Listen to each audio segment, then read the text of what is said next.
धुळे महानगरपालिकेच्या निवडणुकीच्या साठी 74 जागांसाठी जवळपास 737 जणांनी अर्ज भरले होते।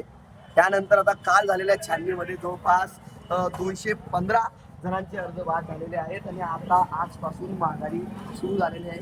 जवळपास 522 अर्ज आता शिल्लक असून आता या माघारीचे आजचा आणि उद्याचा दिवस आहे, त्यामुळे आता माघारीनंतर चित्र स्पष्ट होणार आहे। मात्र त्या अगोदरच भारतीय जनता पार्टीचे 2 नगरसेवक हे बिनविरोध निवड झालेले आहेत, कारण त्यांच्या विरोधात कुठलाही उमेदवार नसल्याने हे 2 उमेदवार भाजपाचे निवडून आलेले आहेत। आता छाननी प्रक्रिया पूर्ण झालेली आहे। छाननी प्रक्रियामध्ये जवळपास 215 जणांचे अर्ज बाद झालेले आहे।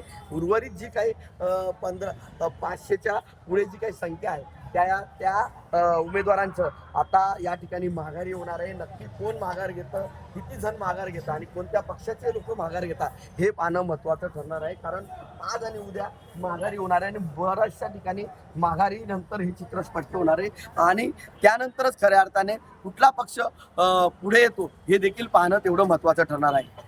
मनीष मासरोळे, TV9 मराठी, धुळे।